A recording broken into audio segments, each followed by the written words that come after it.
Setelah panjang lebar, saudara, akhirnya saya berikan informasi. Kemarin tanggal 25 Agustus tahun 2016 digelar Muktamar Aswaja di Kesnya. Muktamar Aswaja di Kesnya. Muktamar tersebut dihadiri oleh ulama-ulama Ahlus Sunnah dari berbagai penjuru dunia. Dihadiri oleh Mufti Mesir, dihadiri oleh Syekh Al-Azhar, dihadiri oleh Al-Habib Umar bin Hafiz, saudara dari Yaman, dihadiri oleh Habib Ali Al-Jufri, saudara dihadiri oleh dosen-dosen akademi dan lain sebagainya. 1000 ulama lebih dari seluruh dunia hadir dari kalangan Ahlus Sunnah wal Jamaah. Dan mereka memutuskan Ahlus Sunnah wal Jamaah, saudara, dalam urusan mazhab fikih saat ini yang ada tersebar di muka bumi ada 4, Hanafi, Maliki, Syafi'i, dan Hambali. Kemudian di dalam urusan mazhab akidah, saudara, mereka memutuskan bahwa Ahlus Sunnah itu adalah akidah Al-Maturidiyah dan Al-Asy'ariyah. Sebagai catatan, kebanyakan ulama Hanafi ikut Maturidiyah. Kebanyakan ulama Malikiyah, Syafi'iyah, dan Hambali mengikuti akidah Asy'ariyah. Nah, kemudian keistimewaan daripada kedua akidah ini adalah ashabut tafwid wa ta'wil. Mereka mengakui thariqah tafwid dan thariqah ta'wil. Nanti kita jelaskan apa yang dimaksud tafwid dan ta'wil. Jadi, ini yang diumumkan oleh mereka, saudara. Lalu apa yang terjadi? Saudi ngamuk besar.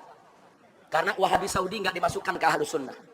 Hari ini kalau Anda buka berita di Saudi, saudara, baik di surat kabar, di TV, dan lain sebagainya, mereka mengecam habis muktamar ini. Mereka katakan ini muktamar buatan Iran, ini muktamar buatan Rusia, ini muktamar buatan Yahudi, ini muktamar memecah belah umat, dan seterusnya. Nah, saya ditanya, Habib gimana itu? Kok Wahabi Saudi nggak dimasukin? Ya saya jawab, ya udah tepat itu keputusan. Lalu bagaimana kalau Wahabi Saudi mau dimasukkan? Bisa. Tadi kan sudah kita sebutkan syaratnya, saudara. Bisa. Kalau mereka mau dimasukkan, saudara, mereka harus evaluasi kembali. Yaitu tentang akidah tasbih, akidah tajsim, saudara. Dan juga tentang trilogi tauhid yang selama ini mereka jadikan pegangan. Itu yang menjadi persoalan yang dinilai oleh Aswaja, saudara. Saudara, kalau soal tabarruk, soal tawassul, soal maulid, soal Isra Mi'raj, itu masalah furu'. Mereka ditolak sebagai Aswaja bukan karena itu, bukan, saudara. Bukan, mereka ditolak karena trilogi tauhidnya yang bertentangan dengan Aswaja. Memilah-milah orang kafir disebut ahli tauhid. Itu yang pertama.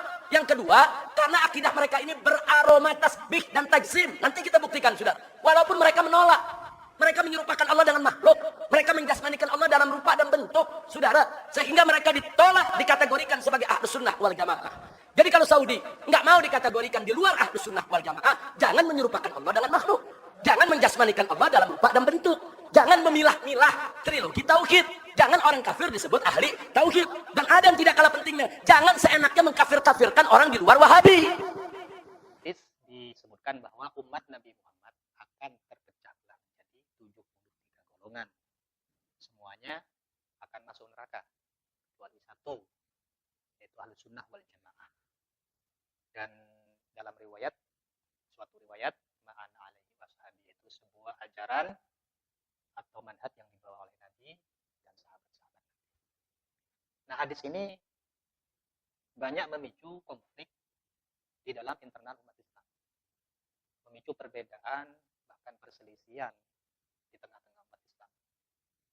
Sebenarnya bukan persoalan hadisnya yang bermasalah, tapi karena mereka kurang memahami hadis ini. Karena memang dalam hadis ini ada potensi untuk disalahpahami dan menyebabkan terjadinya perpecahan di tengah-tengah umat Islam, yaitu dalam pernyataan kulluha finnar, semua akan masuk neraka kecuali satu.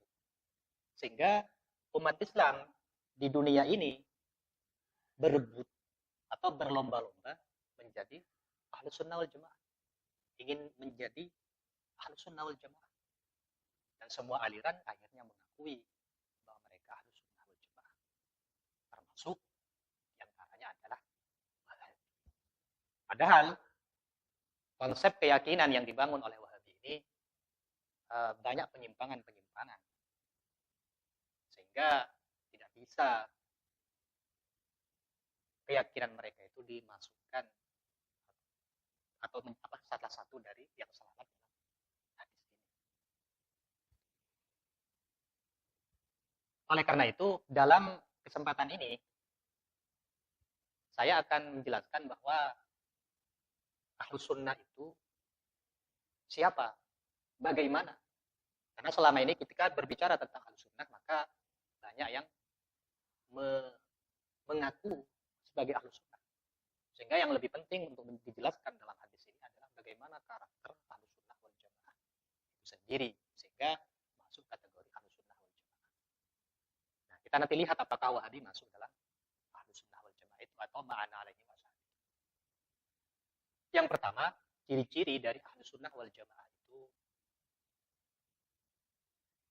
dalam memahami Al-Quran dan hadis itu bisa mengkompromikan antara akal dengan nakal.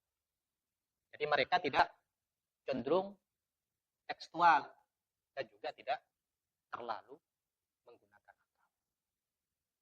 Jadi tengah-tengah. Ahlussunnah wal Jamaah itu berarti yang moderat, tidak terlalu berlebihan, sangat letterlek ya dalam memahami. Ya, jadi lebih kepada karakternya. Yang pertama, Ahlussunnah itu ciri-cirinya bisa memadukan antara akal dengan akal, antara dalil dengan dalil akli dengan dalil akli. Nah, tidak terlalu menggunakan, tidak terlalu tertungkung dengan nakal dan juga tidak berlebihan menggunakan akal. Itu Ahlussunnah wal Jamaah. Nah, sehingga yang ada di sini adalah paham-paham yang dibawa oleh Abul Hasan Al-Asy'ari. Kenapa? Karena bisa menengah-nengahi, tidak terlalu letterlek dalam memahami nakal dan tidak berlebihan dalam menggunakan akal. Berbeda dengan Wahabi yang cenderung tekstual, sehingga mereka banyak terjebak pada kontradiksi dalam berpikir. Jadi kalau kenapa? Karena dalam Al-Quran itu tidak bisa semuanya dipahami secara tekstual, secara zahir nggak bisa.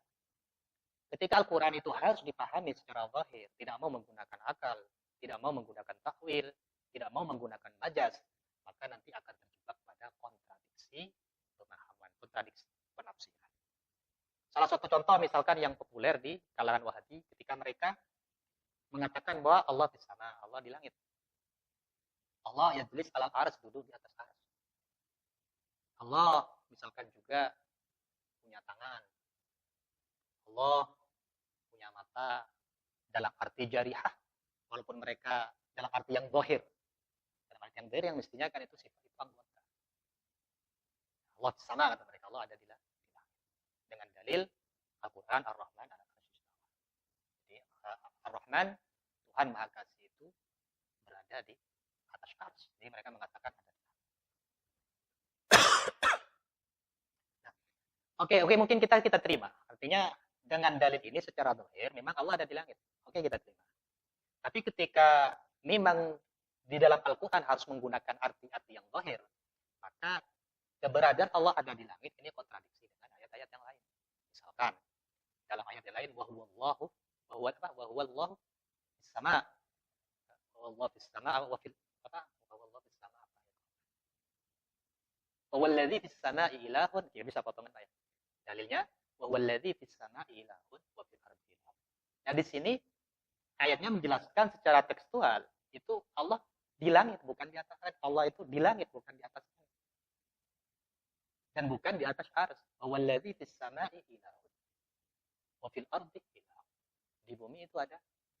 Nah, yang benar itu Allah di atas arsy atau di atas atau di langit atau di bumi kan begitu. Jadi akhirnya bisa kontradiksi. Jika dikatakan Allah Ta'ala ada di atas arsy, kemudian di sini disebutkan Allah Ta'ala. Nah, itu Allah Ta'ala itu ada di langit dan di bumi. Itu. Misalkan dalil yang lain ketika berbicara tentang manhaj ya. Jadi manhaj Ahlussunnah wal Jamaah itu untuk mengukur satu bisa memadukan antara dalil akli dengan dalil akli. Tidak terlalu cenderung kepada akal, tidak terlalu cenderung kepada nakal. Artinya tidak terlalu dalam memahami nakal. Contoh yang lain misalkan masih terkait dengan apakah Allah betul-betul ada di langit. Dalam ayat di surat Baqarah disebutkan fa'inama tuwallu fatamma wajhullah. Jadi kemanapun kamu menghadapkan diri, akan disitulah ada wajah Allah. Nah, ini berbicara bukan di langit, di bumi. Jadi kita menghadap kemanapun, maka di situ ada Allah, ada wajah Allah. Nah, ini sudah kontradiksi dengan Allah ada di arsy. Makanya sekali ayat-ayat yang mengarah ke sana. Artinya jika memang kita katakan bahwa Allah ada di langit, maka nanti akan terbentur dengan paham yang zahir, maka akan terbentur dengan kontradiksi-kontradiksi pemahaman. Itu yang berkaitan dengan misalkan Allah ada di langit. Nah, contoh yang lain misalkan berkaitan dengan Allah punya tangan. Ini ada banyak sekali ayat, ini ada beberapa ayat yang menjelaskan Allah punya tangan. Dan kalau dipahami secara tekstual, maka nanti cenderung ada kontradiksi. Misalkan dalam Al-Quran disebutkan yadullah fawqa aydihim, ini mufrad, bahwa tangan Allah itu di atas tangan-tangan mereka. Itu mufrad, yadullah fawqa aydihim. Nah, jika yad itu diartikan secara zahir, maka itu jarihah. Walaupun mereka mengatakan bila kaifiyatin. Ketika sudah mengatakan secara zahir artinya tangan jarihah, masih ditambah dengan bahasa bila kaifin, maka itu namanya kontradiksi. Kaif itu sudah menunjukkan itu sifatnya apa? Kaif itu sifatnya tangan. Sifatnya jarihah. Ketika dikatakan Allah punya tangan, tapi bila kaifin itu namanya kontradiksi. Itu dari pahamnya saja sudah kontradiksi. Nah, kemudian di ayat yang lain Allah mengatakan bal yadahu mabsutatan. Maka tangan Allah Ta'ala itu kemudian di ayat yang lain misalkan wasama'a bainaina hadidin itu pakai jamak. Ini kan kontradiksi. Enggak bisa, sudah dipahami yang lain. Harus dipahami Allah punya satu tangan, punya dua tangan, punya tiga tangan. Kalau digabung berarti Allah punya berapa tangan? Kan begitu. Kalau enggak digabung, ini akan terbentur pemahamannya. Satu mengatakan Allah punya satu tangan, di ayat yang lain Allah punya dua tangan, kemudian juga di ayat yang lain Allah punya beberapa tangan. Jadi kontradiksi dengan manhajnya sendiri jika memang tidak boleh di dalam ayat Al-Quran itu menggunakan nalar, tidak boleh misalkan menggunakan takwil. Nah, ini salah satu kesalahan, artinya salah satu kesalahan manhaj orang-orang Wahabi ketika memahami tentang sifat-sifat itu. Nah, ini namanya kontradiksinya. Kemudian juga nah oleh karena itu cara berpikir yang benar bagaimana? Maka di sini ada dua manhaj. Dalam kitab Milal Nihal misalkan Imam Ahmad sendiri mengatakan ketika ulama salaf bingung dalam menyikapi berkembangnya pemikiran tanzim, pembendaan terhadap Allah, maka Imam Ahmad turun tangan dan menegaskan manhaj salaf. Kata Imam Ahmad, ayat-ayat sifat itu tidak bisa dipahami secara zahir, tapi hakikat pemahamannya itu dikembalikan kepada Allah. Yang kemudian manhaj ini disebut dengan manhaj